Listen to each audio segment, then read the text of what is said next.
저에게는 어렸을 적부터 가졌던 습관이 한 가지 있습니다. 시간이 꽤 흘렀음에도 불구하고 잘 바뀌지 않는 습관이 하나 있는데요. 그것은 무엇이든지 새 물건을 사면 그것을 그 새 것 그대로의 상태를 유지하려고 무척 애지중지하는 것입니다. 물건이라고 하는 것은 그 용도에 맞게 잘 사용하라고 그것을 구입을 하는 것인데, 저 같은 경우는 마치 그 물건을 잘 모시라고 구입하는 것처럼 그렇게 아끼는 그런 습관이 있습니다. 그러던 어느 날 지금 제 손에 들려있는 이 스마트폰을 이제 새롭게 구매를 하게 돼서 이 스마트폰도 역시 새 것 그대로의 상태를 유지하려고 보호 필름도 붙이고 케이스도 씌우고 그래가지고 아주 이렇게 잘 모시고 다니다가 어느 날 어떤 모임이 있었는데 잠깐 앉을 자리가 있어서 앉으면서 제 무릎 위에 이 스마트폰을 살짝 올려두었습니다. 근데 뭐 이야기를 한참 나누다 보니까 스마트폰이 무릎 위에 있다는 사실을 제가 망각한 채 벌떡 난 거죠. 그러니까 어떻게 됐을까요? 그렇게 애지중지하던 스마트폰이 땅바닥에 나뒹굴면서 곳곳에 이제 스크래치가 생기게 됐습니다. 저는 그때 어른들이 하시는 그 말씀 있지 않나요? 그 억장이 무너진다는 말이 어떤 마음인지, 뭐 여러분 생각하실 때 스마트폰 뭐 얼마 되지 않고 또 2년이면 바꿔야 되고 뭐 그런 물건 중에 하나 생각하시지만, 사실 그런 습관이 있었기 때문에 제가 너무너무나 또 아끼던 이것을 떨어뜨린 것이 계속해서 마음에 쓰라린 그런 신경이 쓰이는 거예요. 그러면서 내가 그때 거기 앉지 않았으면 좋았을 텐데, 그리고 5분 전으로 돌아갈 수 있으면 좋을 텐데, 그 무릎에 올려놓지 말고 손에 꼭 쥐고 있거나 내 가방에 넣어뒀으면 그러지 않았을 텐데 라는 후회가 들었지만, 뭐 이미 스마트폰 이곳저곳에 작은 흠집이 났고 그동안 애지중지 아꼈던 그 모든 시간들이 물거품이 되어버리고 말았습니다. 또 한 가지로 여러분 인생의 첫 자동차를 이렇게 구입했던 기억 나실 겁니다. 저 역시도 이제 한국에서 어머님 타시던 차를 잠깐 빌려서 타다가 이제 그 차가 좀 노후되고 또 이제 아이도 태어날 때가 되고, 그래서 이제 아내하고 함께 조금씩 저축했던 것으로 이제 작은 중고차 한 대를 샀는데, 뭐 중고이지만 저에게는 뭐 다른 어떤 새 차, 외제차보다도 더 좋아 보인 차였거든요.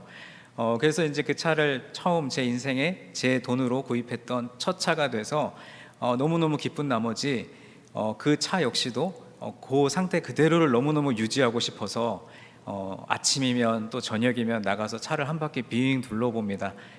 누가 혹시 와서 긁고 가진 않았는지. 미국은 주차장이 넓어서 그럴 일이 별로 없는데 한국은 뭐 아파트나 쇼핑몰 이런 데 주차하면은 차가 따닥따닥 붙어 있어서 문을 열 때 이렇게 문콕이라고 하죠. 그래서 문이 열면서 옆차를 쿡 찍거든요. 혹시 그러진 않았을까. 그래서 막 주차할 때도 벽 쪽에 막 붙여서 내기도 하고 뭐 그런 부끄럽지만 뭐 그런 모습들이 제게 있었습니다. 근데 어느 날 그럼에도 불구하고 뭐 차가 밖을 다니기 때문에 흠집이 나지 않을 수가 없잖아요. 근데 아주 작은 미세한 흠집, 제 아내도 알아차리지 못한 흠집이었는데 제 눈에는 그 흠집이 너무너무 크게 보이는 거예요. 마치 차가 반파된 것 같은 느낌으로. 그랬는데 그 흠집이 신경 쓰이다가 또 하나 생기고 두 개 생기고 이러니까 어느 순간부터는 포기를 하게 되더라고요. 아마 여기 계신 여러분 중에도 저와 비슷한 경험을 해보신 분들이 계실 줄로 압니다. 그런데 여러분 참 놀라운 것은요, 그렇게 너무나도 소중히 여기던 아끼던 그 물건에 처음 흠집이 났을 때에는 그 작은 흠집도 아주 크게 보이고, 그 물건을 만지고 그 물건에 다가갈 때마다 그 흠집이 매우 신경이 쓰이는데, 그런 흠집이 이제 하나 둘씩 늘어나기 시작하면서는 이제 마음을 완전히 내려놓게 됩니다.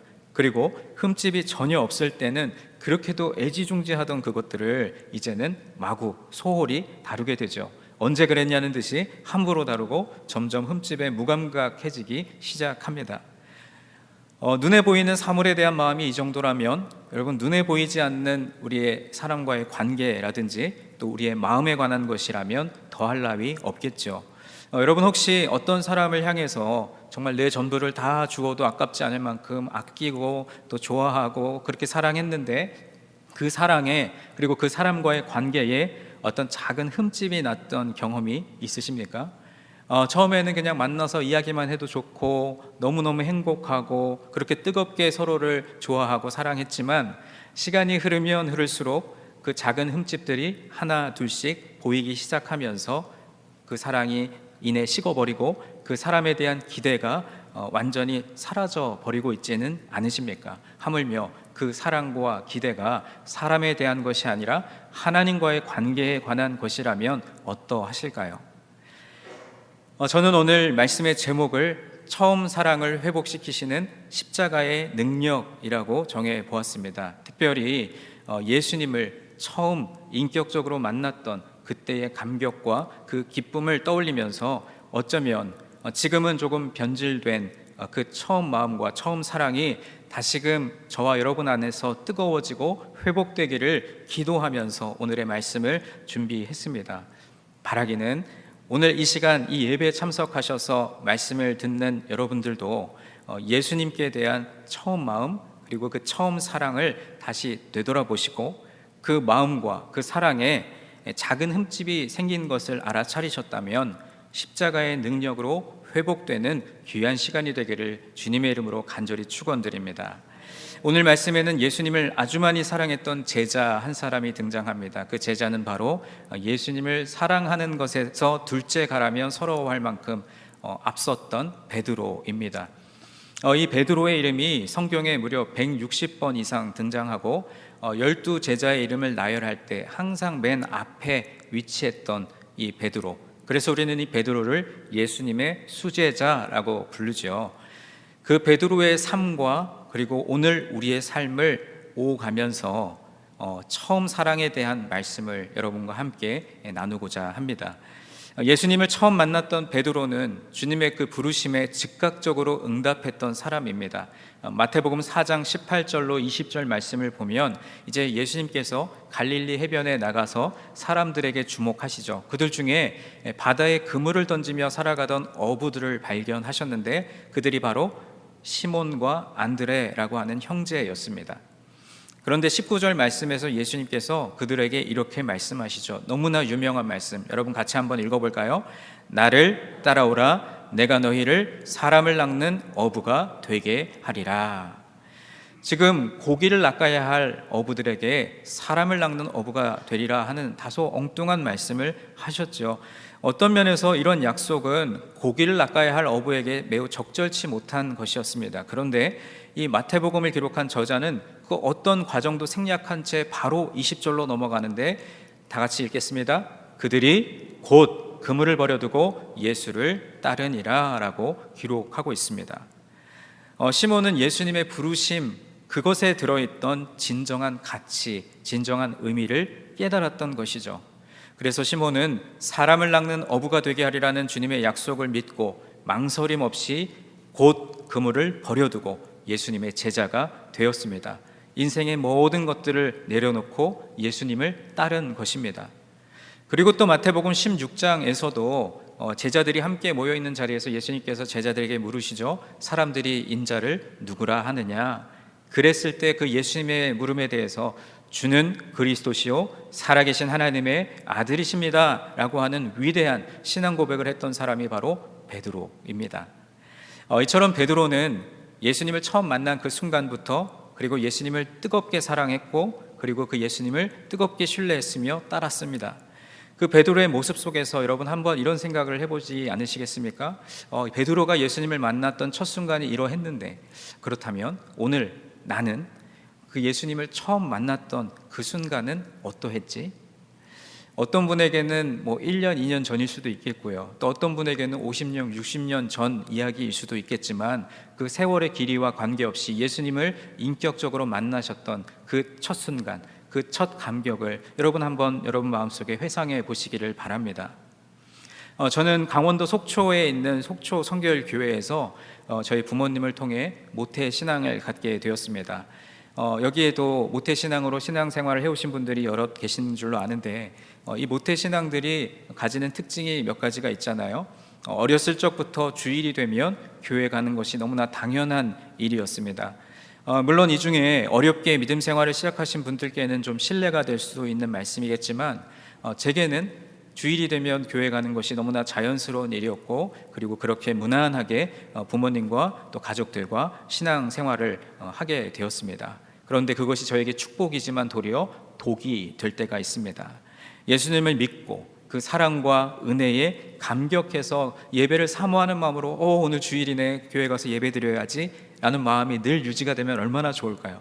그런데 모태신앙으로 저는 태어나서부터 교회 가는 것이 저에게 너무나 당연한 일이었기 때문에 어떨 때에는 친구들이 보는 주일 아침에 나오는 디즈니 만화 영화도 보고 싶고, 오늘은 좀 쉬고 싶고, 그런 생각이 들어도 기계적으로, 습관적으로, 반복적으로 주일이 되면 의뢰 부모님께서 손에 쥐어주시는 헌금을 들고 교회에 가서 예배 드려야 되는, 그것이 어떨 때는 독이 될 때가 있었습니다. 아마 모태신앙으로 신앙생활을 시작하신 분들은 대부분 공감하실 내용이라고 생각합니다.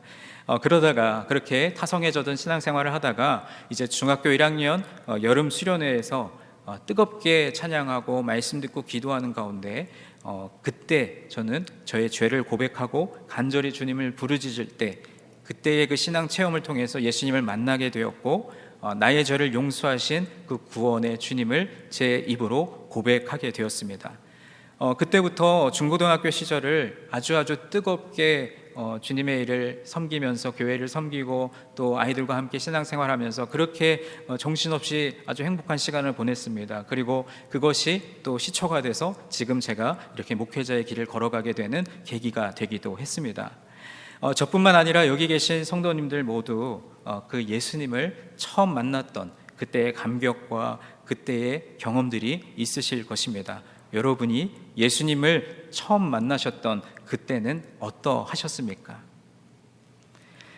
생업을 포기하면서까지 예수님을 따랐던 베드로에게도 그 뜨거웠던 그 처음 사랑과 처음 마음에 조금씩 흠집이 나기 시작한 사건들이 있었습니다. 마태복음 14장을 보면 주님께서 바다 위를 걸어 오실 때 가장 먼저 파도 위를 걸어 주님께 다가가려고 하다가 거센 바람이 불자 무서움에 사로잡혀서 물속에 빠지고 말죠. 또 요한복음 18장에서는 예수님을 보호하기 위해 대제사장의 종의 귀를 잘랐던 베드로였지만, 우리 모두가 다 아는 대로 그는 결국 예수님을 모른다고 3번이나 부인하는 그런 모습을 나타내고 말았습니다. 그뿐 아니라 사단에게 농락을 당하기도 했습니다. 마태복음 16장 21절 이하의 말씀을 보면 예수님께서 죽임을 당하신 후에 3일째 다시 살아나실 것을 예고하셨지만 베드로는 예수님을 붙잡고 예수님, 그런 일이 일어나서는 안 됩니다 라고 만류하다가 예수님께 사단아, 내 뒤로 물러가라, 너는 나에게 걸림돌이다 라는 책망까지 들었습니다. 이처럼 베드로는 예수님을 그 누구보다 열렬히 뜨겁게 사랑했던 사람이었지만 그에게도 믿음의 시련이 찾아오고 흠집이 나기 시작했습니다. 처음에는 그 흠집 하나로 인해서 무척 두렵고 떨렸지만 그런 흠집들이 이제 하나 둘씩 생기면서 처음 마음과 그리고 처음 사랑은 죄와 허물로 인해서 뒤덮여 버리고 말았습니다. 여러분, 이러한 베드로의 모습 속에서 우리 자신의 모습을 한번 비추어 봅니다. 누구나 다 예수님을 뜨겁게 사랑했던 처음 사랑, 그리고 그 처음 열정을 우리 마음속에 간직하고 있습니다. 그러나 오랜 세월 신앙생활을 하면서 그 열정과 그 사랑이 조금씩 무뎌지기 시작합니다. 단 한순간도 예수님 없이는 살 수 없었을 것 같은 삶에서 이제는 예수님이 없어도 그럭저럭 살만한 그런 삶으로 변해가기 시작하죠. 그래서 우리는 늘 우리 마음의 그 처음 사랑과 처음 열정이 식어지지 않도록, 변질되지 않도록 늘 깨어서 기도하며 주님과 동행하는 삶을 살아야 할 줄로 믿습니다. 마태복음 24장 12절 말씀을 보면 종말의 현상 가운데 거짓 선지자가 많이 일어나 사람들을 미혹해하며 불법이 성함으로 많은 사람의 사랑이 식어지리라 라고 말씀하고 있습니다. 그래서 당시에 이 말씀을 듣던 회중들이 초기에 서로에게 행했던 그런 사랑을 버리지 말라고 권고하시고 또 처음과 같이 그들의 주님을 사랑하며 충성을 바친다는 것을 보이라고 권고하죠. 혹시 여러분 안에 우리 교우들을 향한, 또 가족들을 향한, 또는 이웃을 향한 사랑이 식어지고 있지는 않습니까? 우리가 몇 년 동안 지금도 여전히 코비드로 인한 그 바이러스 상황 속에서 계속해서 어려움을 겪고 있으면서 정말 이제 주님 오실 때가 머지 않았나 보다, 뭐 이런 이야기들 많이 하잖아요. 정말 종말의 때는 코비드 바이러스로 인한 것이 아니라 우리 안에 사랑이 식어지는 것, 그것이 종말에 나타나는 현상이라고 말씀은 분명히 기록하고 있습니다. 그렇다면 여러분, 우리는 서로를 향한 사랑과 주님을 향한 그 처음 열정이 우리 안에 다시금 회복되어야 할 줄로 믿습니다. 요한계시록 2장 4절에 보면 우리가 잘 아는 초대교회 중에 에베소 교회에 관한 이야기가 나오죠. 너의 처음 사랑을 버렸다라고 강한 책망을 받은 교회입니다. 에베소 교회에 대해서 하나님께서 하신 말씀이죠. 그들의 행위의 수고와 인내를 아신다라고 말씀하시고, 또한 그들이 하나님 이외의 다른 우상들을 섬기지 않고 오직 하나님만을 의지하며 거짓 사도들을 시험하고 그들의 거짓을 드러낸 것에 대해서 하나님께서 말씀하시고 칭찬하시고 인정하셨습니다. 하지만 하나님께서는 그런 에베소 교회를 향해 딱 한 가지 책망하신 것이 있는데, 그것이 바로 에베소 교회가 처음 사랑을 버렸다는 것입니다. 여러분, 저는 2014년 4월에 목사 안수를 받았습니다. 그때 이제 전도사로서 목사 안수를 앞두고 있는 그때에 저를 정말 아끼고 사랑해 주시는 분들이 저를 권면하고 축복하시면서 해주신 말씀 대부분이 이런 것입니다. 전도사님, 목사님이 되셔서도 처음 마음을 잃지 마세요. 처음 그 열심을 잃지 마세요 하는 것이었습니다. 또 제가 한국에서 섬기던 교회에서 교구를 담당하면서, 이제 미국은 그런 것들이 없지만 한국은 3월부터 한 6월까지 봄 대신방을 다닙니다. 그럼 가정 신방하면서 예배도 드리고, 또 그 가정에서 필요한 기도 제목도 함께 나누고, 그러면서 제게 참 큰 도전을 주고 또 나도 그러고 싶다라고 하는 사모함을 주었던 기도 제목이 무엇이었냐면, 목사님, 제 안에 주님을 처음 만났던 그때의 첫사랑이 회복되도록 기도해 주세요. 그런 기도 제목이었습니다. 처음 열정을 회복해 해달라는 그런 기도 말이죠. 여러분, 우리 인간은 상황과 환경에 따라서 변하기 쉬운 존재입니다. 우리도 예수님을 처음 만나고, 그리고 예수님의 사랑을 제일 처음 절절히 느꼈던 그때에는 하나님을 위해서라면 내가 무엇이든지 할 수 있을 것 같고, 열정과 사랑으로 우리 안에 충만하죠. 무엇이든지 처음이라고 하는 것이 그래서 중요하고, 그 처음 마음을 지키는 것이 더욱더 중요합니다. 이제 주님의 부르심에 즉각 응답했고, 그리고 위대한 신앙 고백을 남겼으며 끝까지 주님을 따르겠다라고, 그리고 주님 가까이 하겠다고 했던 베드로가 끝내 위대한 복음 전도자로 살게 되었던 배경에는 중요한 영적 체험들이 있었습니다. 베드로는 예수님을 부인한 날, 예수님을 3번씩이나 부인했던 그날 밤 뜨거운 회개의 눈물을 흘렸습니다. 부활하신 주님께서 이제 갈릴리 바닷가에 나타나 요한의 아들 시몬아, 네가 이 사람들보다 나를 더 사랑하느냐라고 물으실 때, 내가 주님을 사랑하는 줄 주님께서 아십니다 라며 답변했죠. 그런데 주님은 그에게 그렇다면 내 양을 먹이라 라고 하시면서 목양의 사명을 부여하셨습니다. 예수님이 베드로에게 나를 사랑하느냐라고 물으셨을 때 사실 베드로의 마음은 조금 다소 곤혹스러웠을 것입니다. 왜냐하면 베드로는 모든 사람이 주님을 버려도 저는 결코 주님을 버리지 않겠습니다 라고 했다가 금세 예수님을 3번이나 모른다고 부인했던 상황이었기 때문입니다. 베드로에게 찾아오셨던 주님께서 3번 네가 나를 사랑하느냐라고 물으신 것도 그가 3번 예수님을 모른다고 부인했던 것과 관계가 됩니다. 이로써 부활하신 주님은 베드로의 허물을 없애주시고 그를 새로운 사람으로 만드시는데, 요한복음 1장 42절에 이런 말씀이 있습니다. 예수께서 보시고 이르시되 네가 요한의 아들 시몬이니 장차 게바라 하리라 라고 말씀하신 것이 이제 실제로 이루어진 것입니다. 그런데 여러분, 지금 예수님과 베드로의 이 대화, 이 장면 속으로 한번 같이 들어가 보시겠습니까? 지금 예수님께서 물으십니다. 사랑하는 아들, 너는 나를 사랑하니? 그랬더니 베드로가 그럼요 주님, 제가 주님 사랑하죠 라고 담대하게 말할 입장이 못 됩니다. 그런데도 지금 주님께서 집요하게 물으십니다. 그랬더니 베드로가 면목 없이 혼잣말처럼 이렇게 말합니다. 주님 아시잖아요. 이렇게 얼버무리죠. 베드로는 예수님을 3번이나 부인한 뒤에 예수님을 사랑한다고 말할 어떤 그런 자신이 없어서 그래서 예수님을 떠났습니다. 예수님의 제자로 살아갈 수도 없어서 다시 예수님을 쫓았던 그 전으로 돌아가 다시 물고기를 잡으러 간다고 하고 떠나왔습니다. 하지만 그가 다시 고기잡이를 하면서 다시 깨닫게 된 것은 그의 마음에 도무지 예수님이 떠나지 않았고 아무리 고기를 많이 잡아도 더 이상 그의 마음이 기쁘지 않다는 것을 깨닫게 됩니다. 이제 나는 예수님의 제자도 아니야 라고 돌아섰지만 도무지 그 마음을 잡을 수가 없어서 너무나 힘들어하고 있던 그때에 주님이 그를 다시 만나 주셨습니다. 그리고 베드로에게 물으시죠. 네가 나를 사랑하느냐? 베드로는 어떻게 대답해야 할지 몰랐습니다. 사랑한다라고 답하기에는 자신 예수님을 벌써 3번이나 부인한 자이고 예수님을 떠난 사람인데, 그렇다고 또 예수님 사랑하지 않아요 라고 말하자니 베드로의 마음은 이미 예수님으로 꽉 차 있었기 때문입니다. 베드로가 어쩔 줄 몰라서 한 대답이 지금 어쩌면 우리의 속마음과 같습니다. 주님, 제가 주님을 사랑하는 줄 주님께서 아시잖아요.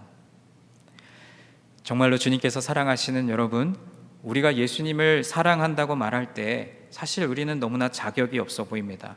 주님은 다 아실 것입니다. 그렇지만 예수님을 사랑하지 않는다고 말하자니 그것도 아닙니다.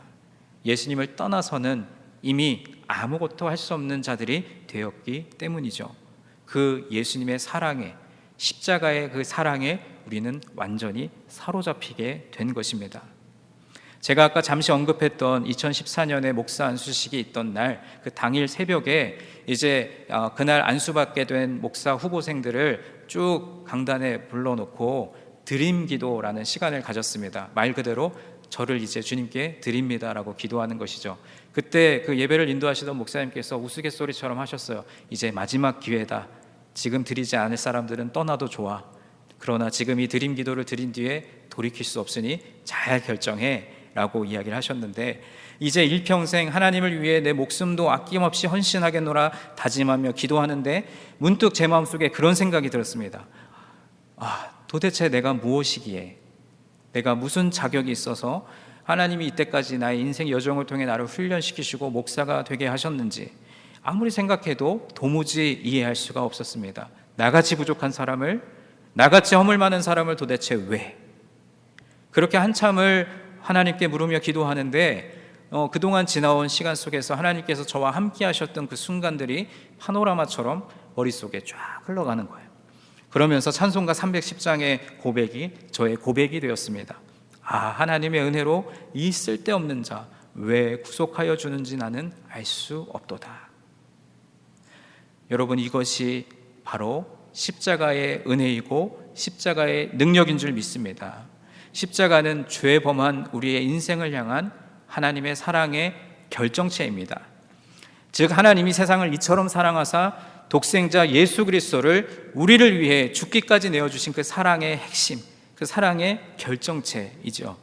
처음에 주님을 뜨겁게 사랑할 때에도 주님은 언제나 우리를 바라보고 계셨고, 주님을 향한 그 사랑에 조그마한 흠집이 났을 때에도 주님은 그저 우리를 묵묵히 기다려 주셨습니다. 바로 십자가 위에서 말입니다. 오늘 여러분에게 예수님께서 찾아오셔서 이렇게 물으십니다. 사랑하는 내 딸아, 사랑하는 내 아들아, 네가 나를 사랑하니? 나는 너를 위해 죽기까지 사랑했는데 너는 나를 얼마나 사랑하니? 여러분, 그 주님 앞에 무엇라고 대답하시겠습니까? 오늘 이 시간 우리 결단하기를 소망합니다. 여러분께서 정말 예수님을 사랑하신다면 나의 부족함과 나의 연약함과 나의 흠집과 나의 허물과 관계없이 십자가에 달려 돌아가시기까지 나를 사랑하시는 그 주님께 나의 모든 것을 내어 맡기시기 바랍니다. 주님을 처음 만났던 그때의 그 첫 마음, 그토록 뜨겁고 간절했던 그 처음 사랑이 혹시 여러분 안에 조금 식어져 버렸다면 이 시간 하나님 앞에 간구하시기를 바랍니다. 하나님, 제가 이전보다 더욱 주님을 사랑하기 원합니다. 제 마음의 작은 흠집에도 아파하며 깨어 기도할 수 있기를 바랍니다. 흠집에 무감각해져서 죄의 노예로 살아갈 것이 아니라 예수님의 십자가, 그 사랑과 그 능력을 마음 깊이 묵상하며 우리 안에 있는 여러 가지 죄악을 십자가 앞에 내려놓기를 소망합니다. 그래서 제가 이제 말씀을 맺고 이후에 봉헌 결단의 찬양을 올려드릴 때 그 찬양의 가사대로 나의 주 되신 주님을 참 사랑합니다. 나를 사랑하셔서 십자가에 고난당하신 그 예수님, 제가 이전보다 더 주님을 사랑합니다 라고 고백하는 마음으로 오늘 우리를 사랑하시는 그 주님께 우리의 사랑을 고백하시고 그 처음 사랑을 회복시키시는 십자가의 능력을 든든히 붙잡고 나아가는 저와 여러분이 되기를 주님의 이름으로 간절히 축원드립니다.